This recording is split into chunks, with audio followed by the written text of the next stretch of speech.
सभी श्रोताओं का स्वागत है आपके अपने YouTube channel collection of books में। कुमार संभव में अब तक आपने सुना माता पार्वती का जन्म तथा भगवान शिव को पाने के लिए उनका तपस्या करना तथा उनके पुत्र कार्तिकेय के जन्म के बारे में। इन्हें आप चैनल की प्लेलिस्ट में जाकर सुन सकते हैं, जो कि हमने पिछले एपिसोड में आपको सुना दिए हैं। अगर कोई नए श्रोता हैं तो वो प्लेलिस्ट में जाकर पुराने वीडियो सुन सकते हैं। आज हम आपके लिए लाए हैं कुमार संभव का सर्ग 12, 13 और 14। तो आइए शुरू करते हैं। जैसे प्यास से व्याकुल होने पर चातक मेघ की ओर दौड़ता है, उसी प्रकार तारकासुर के उपद्रव से दुखी होकर सब देवताओं के साथ देवराज इंद्र भी महादेव के पास जा पहुंचे। तारकासुर का भय इतना अधिक फैला हुआ था कि देवताओं को आकाश में आते जाते भय मालूम होता था। इसलिए जैसे तैसे वे बादलों के बीच में छिपते हुए कैलाश पर्वत पर जा उतरे। यह पर्वत शिव और पार्वती की चरण धूलि के कारण अत्यंत पवित्र हो गया था। ग्रीष्म ऋतु में जैसे पिपासा कुल पथिक पानी की ओर भागता है, उसी प्रकार इंद्र विमान से उतरकर महादेव के भवन की ओर तेजी से चले। कैलाश पर्वत स्फटिकों से बना हुआ था। उनमें इंद्र को अपने अनगिनत प्रतिबिंब दिखाई पड़ रहे थे। चलते चलते इंद्र महादेव के भवन के द्वार पर पहुंच गए। यहाँ रंग बिरंगे रत्न द्वार में जड़े हुए थे और हाथ में विशाल स्वर्ण दंड लिए नंदी द्वार पर बैठे थे। इंद्र को देखकर नंदी ने अपना स्वर्ण दंड एक ओर रख दिया और बड़े आदर से आगे बढ़कर इंद्र का स्वागत किया और उसके बाद स्वयं भवन के अंदर जाकर महादेव को इंद्र के आगमन की सूचना दी। महादेव ने भौहों के संकेत से इंद्र को अंदर ले आने का आदेश दिया और देवताओं समेत इंद्र महादेव के सम्मुख जा पहुंचे। महादेव का सभा मंडप रत्नों से जटित था। वहां चंडी, भृंगी इत्यादि अनेक गण बैठे थे। उनके आकार प्रकार एक से एक अद्भुत थे। शिव के सिर पर जटाजूट में अनेक नाग लिपटे हुए थे। उनके फनों पर दैदीप्यमान मणियां जगमगा रही थी, जिससे वह जटाजूट सुमेरु पर्वत के शिखर के समान प्रतीत होता था। जटा के अगले भाग में ऊंची ऊंची तरंगे उछालती हुई गंगा शरद ऋतु के मेघों के समान श्वेत झाग उठाती हुई बह रही थी। मानो पार्वती की हंसी उड़ा रही हो कि तुम तो शिव की गोदी में ही बैठी हो और मैं उनके सिर के ऊपर हूं। शिव के मस्तक पर सुशोभित चंद्रमा की कांति जब गंगा की तरंगों में पड़ती थी तो उसे चंद्रमा के अनगिनत प्रतिबिंब बनकर चमकने लगते थे। शिव के मस्तक पर प्रलय की अग्नि के समान शिव का वह तीसरा नेत्र चमक रहा था, जिससे कामदेव जलकर राख हो गया था। इस नेत्र की चमक के सामने सूर्य और चंद्रमा की चमक फीकी पड़ जाती थी। उन्होंने अपने कानों में दो बहुमूल्य रत्न जटित कुंडल पहने हुए थे, जो सूर्य और चंद्रमा की भांति जगमगा रहे थे। उनका कंठ चमकीले नीले रंग का था। नीलम का हार पहन लेने पर पार्वती के कंठ की आभा जिस प्रकार की हो जाती है, वैसी ही महादेव के कंठ की दिखाई पड़ रही थी। अपने शरीर पर उन्होंने मृत देव और दानवों की चिता की राख पोती हुई थी और उसके ऊपर विशाल हाथी की खाल धारण की हुई थी, जिससे वे ऐसे प्रतीत हो रहे थे मानो काले बादलों से आच्छादित हिमालय का कोई हिम शिखर हो। उनके हाथ में कपाल का पात्र था, गले में अस्थियों की माला थी और दूसरे हाथ में उन्होंने अपना त्रिशूल उठाया हुआ था। यद्यपि महादेव का वेश ऐसा बेढंगा था, फिर भी बैकुंठ निवासी विष्णु उनकी सेवा में लगे हुए थे। महादेव ने कंठों में नरमुंडों की एक पुरानी माला पहनी हुई थी, जो सिर पर विद्यमान चंद्रमा से झरने वाले अमृत के कारण जीवित सी प्रतीत हो रही थी। महादेव की गोदी में नई स्वर्ण लता के समान पार्वती बैठी थी और देखने से ऐसा प्रतीत होता था जैसे शरद ऋतु के मेघों में बिजली चमक रही हो। एक हाथ में महादेव ने अपना विशाल धनुष धारण किया हुआ था, जिसका नाम पिनाक था, जिससे उन्होंने अंधक नाम के दैत्य को मार डाला था और अन्य कई बड़े बड़े दानवों की स्त्रियों को विधवा कर दिया था। इस धनुष को महादेव के सिवाय और कोई उठा भी नहीं सकता था। वे बहुमूल्य मोती और रत्नों से जटित रंग बिरंगे सिंहासन पर बैठे थे। पैरों के नीचे एक सोने का पीढ़ा रखा हुआ था। दो गण उन पर चंद्रमा की किरणों के समान शुभ्र चंवर डुला रहे थे। उस समय वे आनंद में मग्न होकर कुमार की शस्त्र विद्या का अभ्यास देख रहे थे और ऐसा प्रतीत होता था मानो कैलाश पर्वत उनकी आरती उतार रहा हो। महादेव के इतने ऐश्वर्य को देखकर कुछ देर के लिए इंद्र का मन भी चंचल हो उठा। इंद्र अपने 1000 नेत्रों से शिव को देखने लगे। अपने विकसित कमल वन के समान नयनों से शिव को देखते देखते इंद्र को रोमांच हो आया और उनका शरीर नव मंजरियों से लदे हुए आम के वृक्ष के समान हो उठा। शिव को देखकर इंद्र प्रसन्न तो बहुत हुए, परंतु साथ ही उन्हें यह डर लगा कि कहीं शची यह संदेह न करने लगे कि उन्हें किसी अन्य सुंदरी को देखकर रोमांच हो आया है। जब उन्होंने कामदेव के सम्मुख शस्त्रधारी कुमार को देखा जो सुमेरु के समान बलशाली था, तो उन्हें यह आशा हो गई कि अब हम तारकासुर को परास्त कर सकेंगे। नंदी ने अपना सोने का डंडा एक ओर रख दिया और महादेव के निकट जाकर हाथ जोड़कर निवेदन किया, हे नीलकंठ, यह देवराज इंद्र आपको प्रणाम करने की प्रतीक्षा करते हुए वहां पर खड़े हैं। कृपा करके उनकी ओर भी दृष्टि डाल लीजिए। महादेव ने प्रेम के साथ देवराज इंद्र की ओर अपनी अमृत की धार सी बरसाती हुई कृपा दृष्टि डाली। इंद्र ने सिर झुकाकर महादेव को प्रणाम किया और उनके सिर पर रखे हुए बहुत से पारिजात के फूल आसपास बिखर गए। अन्य देवताओं ने भी महादेव के चरणों के पास भूमि पर मस्तक छुआकर प्रणाम किया। महादेव ने इंद्र के बैठने के लिए एक आसन मंगाया और इंद्र बहुत प्रसन्नता पूर्वक उस आसन पर बैठ गए। तब महादेव ने सब देवताओं पर बारी बारी से अपनी सस्मित दृष्टि डाली और इस प्रकार उनका सम्मान किया। वे सब भी सामने भूमि पर ही बैठ गए। दैत्यों से परास्त हो जाने के कारण देवताओं के मुख की कांति मलिन हो गई थी। वे श्रांत और उदास दिखाई पड़ रहे थे। उन्हें देखकर महादेव का हृदय करुणा से पिघल गया और वे पूछने लगे, यह क्या बात है कि आप अनंत पराक्रमी और शस्त्रधारी होने पर भी इस समय खिन्न दिखाई पड़ रहे हैं। इस समय आपके मुख पाले से मारे हुए कमलों के समान कांतिहीन क्यों दिख रहे हैं? आपने इतनी विशाल पुण्य राशि एकत्र करके स्वर्ग प्राप्त किया था। क्या अब वह पुण्य भी समाप्त हो गया है जो आप स्वर्ग से बाहर चले आए हैं? आप लोग अपने प्रभुत्व के चिरकाल तक धारण किए हुए चिन्ह स्वरूप उस स्वर्ग को न छोड़िए। आप लोग इतने स्वाभिमानी होते हुए भी देवताओं के निवास स्थान स्वर्ग को छोड़कर सामान्य मनुष्य की भांति पृथ्वी तल पर क्यों फिर रहे हैं? वह अत्यंत सुंदर अद्भुत देवताओं का निवास स्वर्ग आपके हाथ से अचानक ही कैसे निकल गया? क्या उसी प्रकार जैसे चिरकाल से एकत्र किया हुआ कोई पुण्य कार्य एक पाप करने से ही नष्ट हो जाता है? ग्रीष्म ऋतु में सूख जाने वाले सरोवर की भांति आपके हृदय का वह विशाल धैर्य भी सूख कर कहां समाप्त हो गया? आप अब इस समय बेचैन होकर एक साथ यहाँ आए हैं। यह तो बताइए कि कहीं आपने उस त्रिलोक विजयी महाबली तारकासुर से लड़ाई मोल तो नहीं ले ली?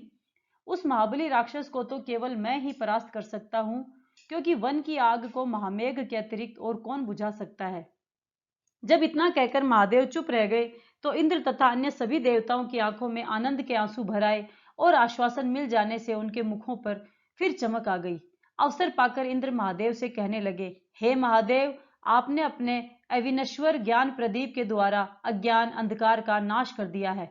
जो भी कुछ हुआ है या हो रहा है और भविष्य में होगा, आप उस सबको भली भांति जानते हैं। तो क्या फिर आपको इतना भी मालूम नहीं होगा कि अपने प्रचंड बाहुबल से देवताओं के शत्रु तारक ने हमें स्वर्ग से निकालकर उस पर अपना अधिकार कर लिया है।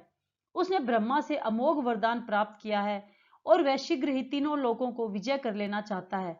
अब वह अपने बाहुबल के अभिमान में मुझे तथा अन्य सभी देवताओं को कुछ गिनता ही नहीं। पहले हम पितामह ब्रह्मा के पास गए थे। उन्होंने यह बताया कि महादेव का पुत्र ही इस दैत्य को सेनापति बनकर युद्ध में मारेगा। तब से लेकर आज तक ये सब देवता उससे पराजित होने की कसक को सहते आ रहे हैं और हृदय के अंदर शूल के समान चुभने वाली उसकी आज्ञाओं का पालन कर रहे हैं। जिस प्रकार ग्रीष्म ऋतु में मुरझाए हुए पेड़ पौधों को नए मेघ आकर जीवन प्रदान करते हैं, उसी प्रकार आप भी इस पुत्र को हमारा सेनापति बनने का आदेश दीजिए। यह त्रिलोक की राजलक्ष्मी के हृदय में कांटे के समान चुभे हुए उस महान असुर तारक को जड़ से निकाल लेंगे और युद्ध में हमारे सम्मुख रहकर हमारे कष्टों को समाप्त कर सकेंगे।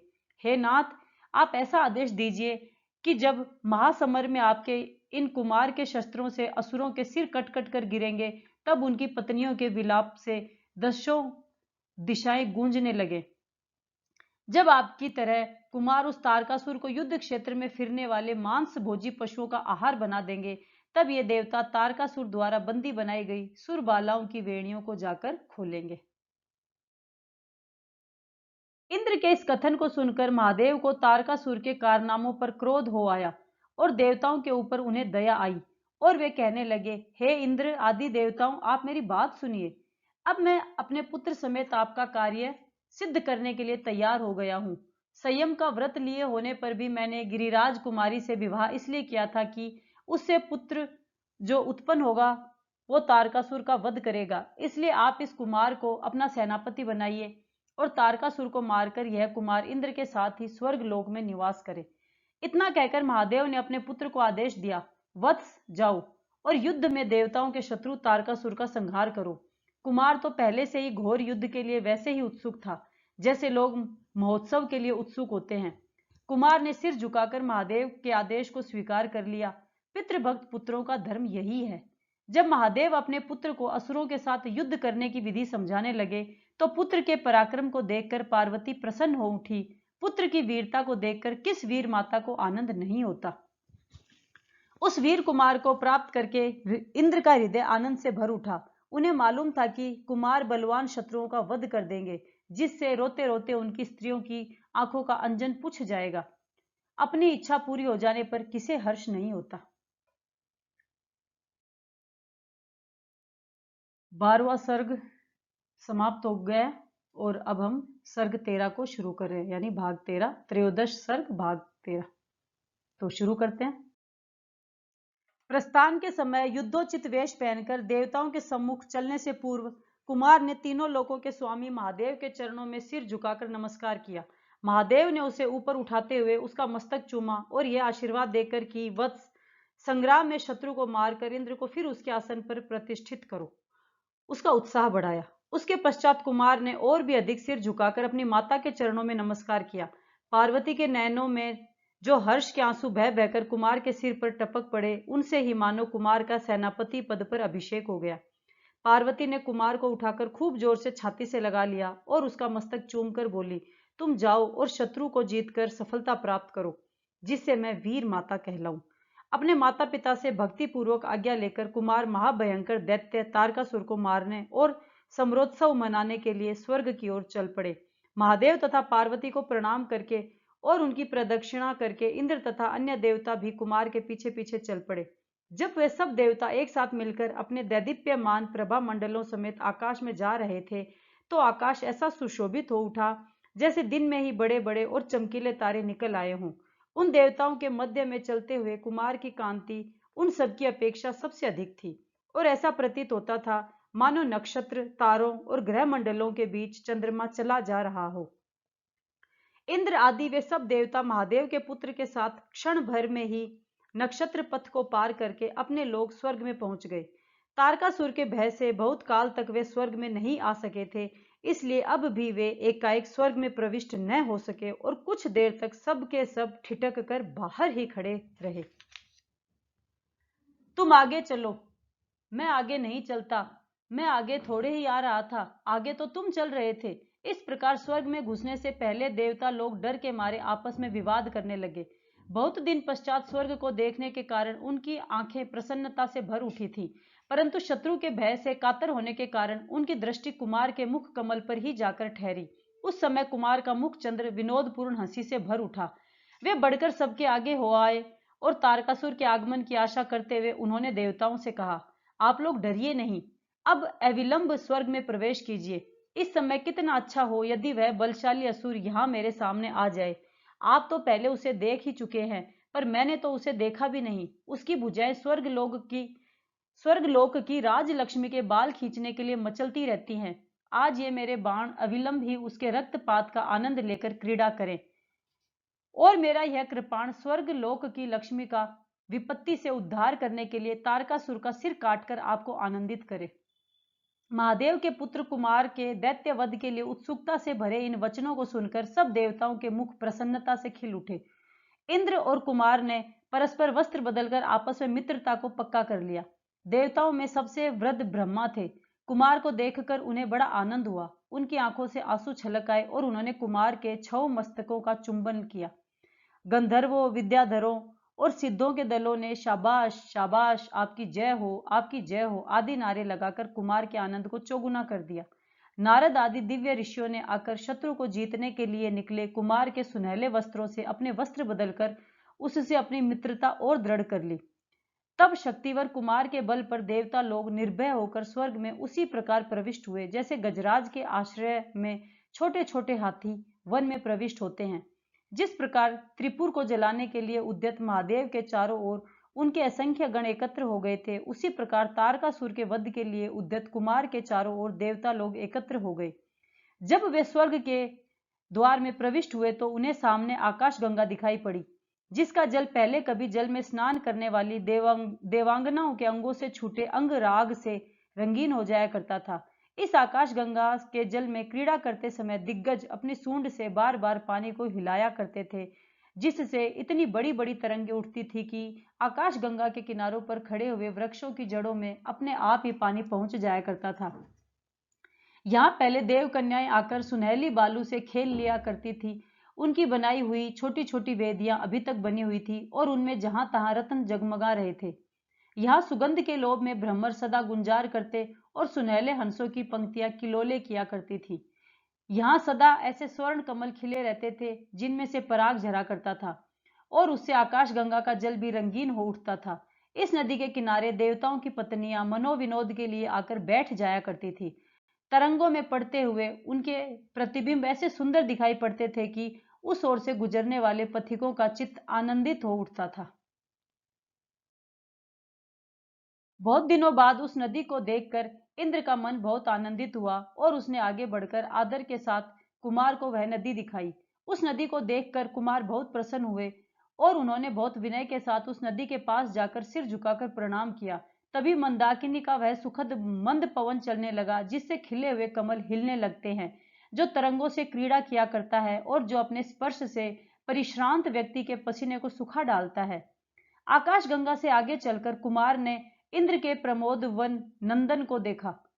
यहाँ पर शाल के वृक्ष तोड़ दिए गए थे या उखाड़ दिए गए थे। तारकासुर ने इस वन को ऐसा शोभाहीन कर दिया है, यह सोचकर क्रोध से कुमार का मुख तमतमा उठा।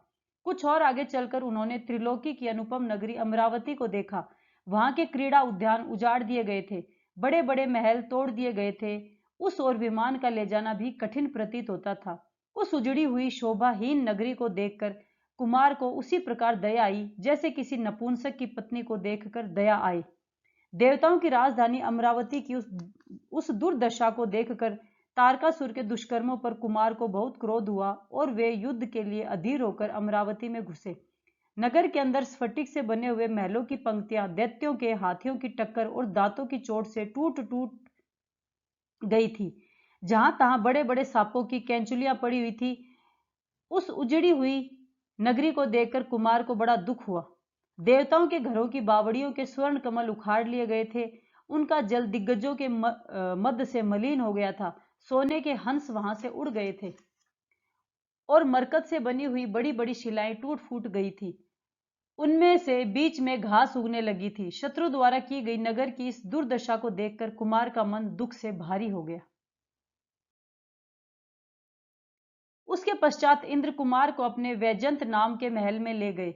इस महल की सुनहली दीवारें तारकासुर के हाथियों ने अपने दांतों की टक्कर मार मार कर तोड़ दी थी और अब उन रत्न जटित दीवारों पर मकड़ियों ने जाले तान दिए थे।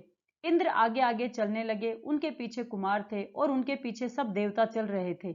वे सब विभिन्न प्रकार के पत्थरों द्वारा बनाए गए उस महल में टूटी फूटी सीढ़ियों पर होकर चढ़े। अंत में वे सब उस सुंदर प्रासाद में पहुंचे जहां कल्प वृक्ष स्वाभाविक बंधनवार बनकर खड़ा था। सब और पारिजात के फूल बिखरे हुए थे। जहां कभी दिव्य ऋषियों ने स्वास्तिक वाचन किया था और किसी समय जहां एक से एक सुंदर अप्सराएं रहा करती थी, वहां देव और दानवों के आदि पुरुष महर्षि कश्यप विद्यमान थे। कुमार ने उनकी प्रदक्षिणा करके हाथ जोड़कर अपने 6 सिरों से झुककर नमस्कार किया। उसके बाद कुमार ने कश्यप की पत्नी देव माता अदिति के चरणों में भी प्रणाम किया।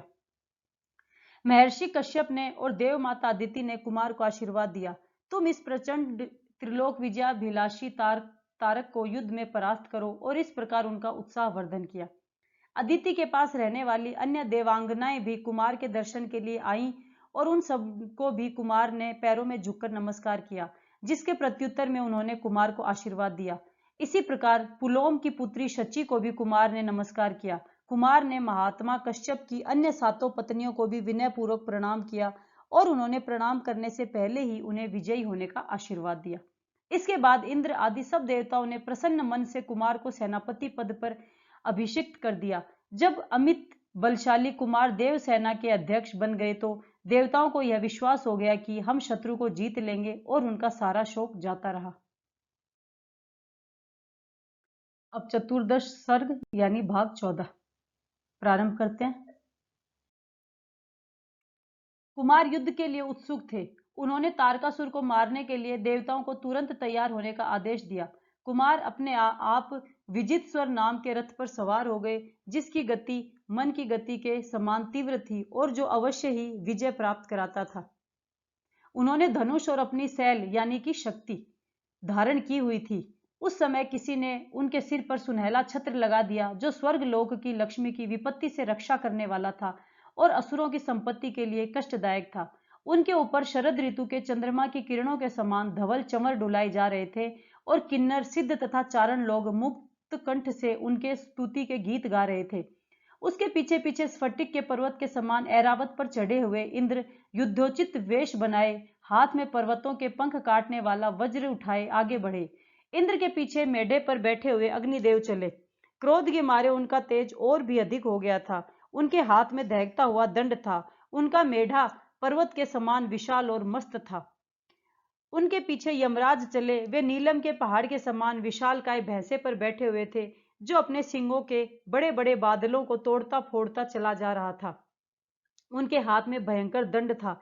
यमराज के पीछे नैऋत नाम का राक्षस अत्यंत क्रुद्ध होकर तारकासुर से घोर युद्ध करने के लिए चला। क्रोध के कारण उसका मुख बहुत भयंकर हो उठा था और वह एक प्रेत के ऊपर सवार था। मगरमच्छ के ऊपर बैठकर अपना अचूक पास लिए हुए वरुण चले।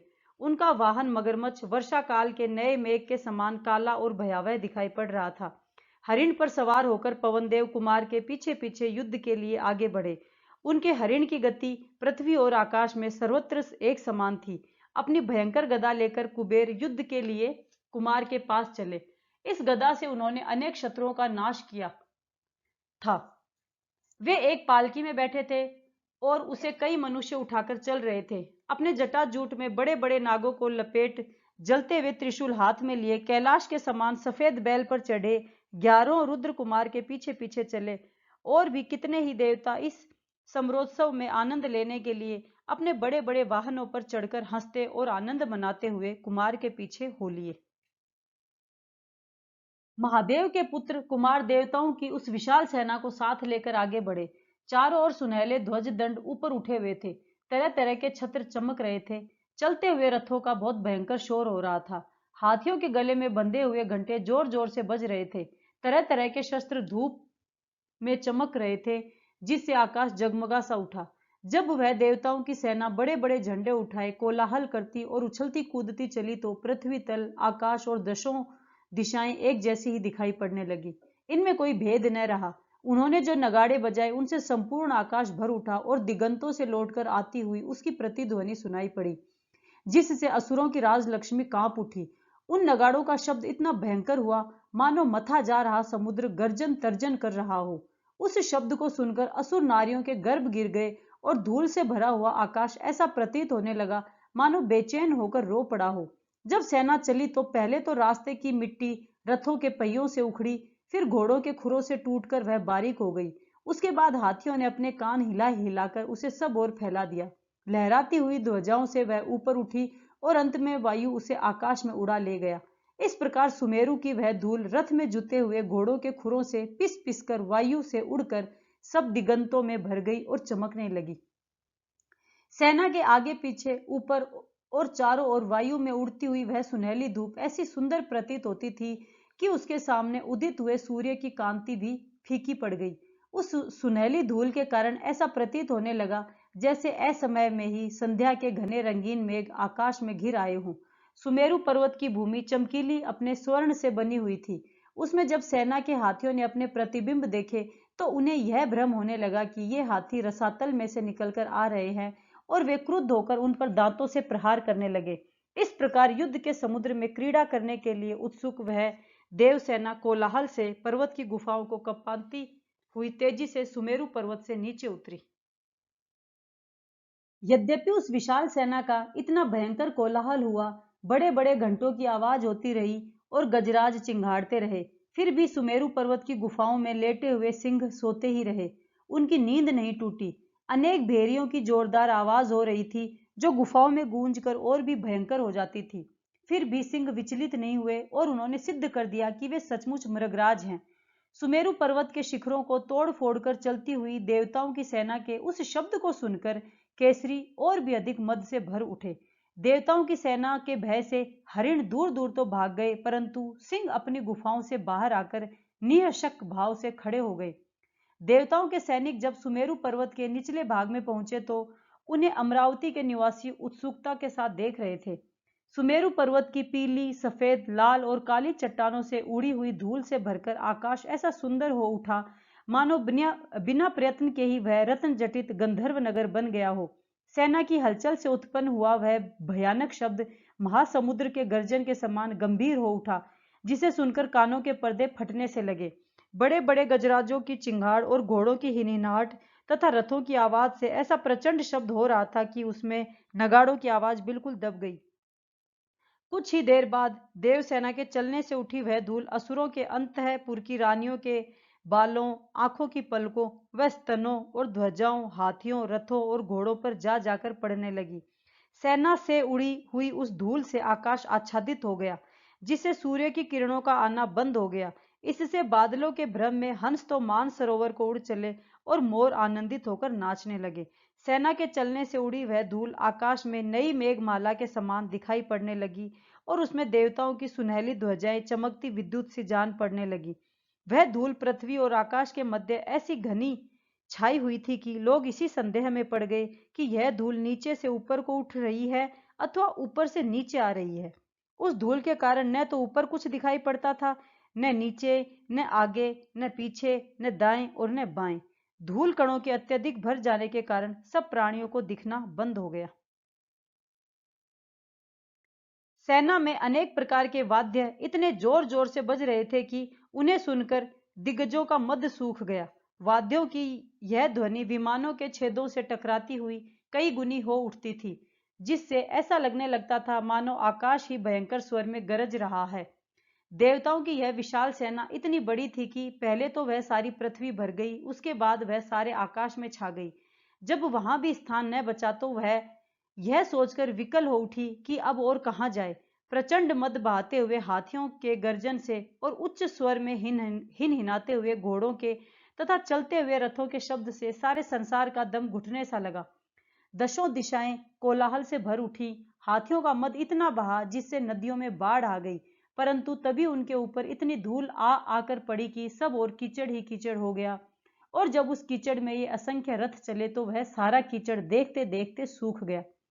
जो प्रदेश नीचे थे वे भर भरकर बराबर हो गए और जो प्रदेश ऊंचे थे वे भी चलते हुए घोड़ों के खुरों, रथों और हाथियों से सब ओर से समतल कर दिए गए। जिस प्रकार किसी शोर मचाती हुई वस्त्रहीन रजस्वला स्त्री को देखकर सज्जन लोग मुंह फेर लेते हैं, उसी प्रकार रज से भरी हुई दिशाओं को देखकर सूर्य ने घने जंगल में अपने आप को छिपा लिया। बड़े बड़े गजराज आकाश में इस प्रकार चल रहे थे मानो भयंकर आंधी में विशाल पर्वत आकाश में उड़ गए हों, और भूमि पर रथ ऐसे चल रहे थे मानो बादलों का समूह पृथ्वी पर उतर आया हो। घोर कोलाहल करती हुई वह विशाल सेना निरंतर अधिक बढ़ती जाने लगी। ऐसा प्रतीत होता था मानो असुरों के संहार के लिए महाप्रलय का समुद्र उमड़ रहा हो। इसी के साथ सर्ग 12, 13 और 14 समाप्त हुए। अगले वीडियो में कुमार संभव के अंतिम सर्ग 15, 16 और 17 हम आपके लिए लेकर आएंगे। अगर आपको वीडियो पसंद आया तो आप चैनल को सब्सक्राइब कर सकते हैं। वीडियो देखने के लिए धन्यवाद। जय हिंद।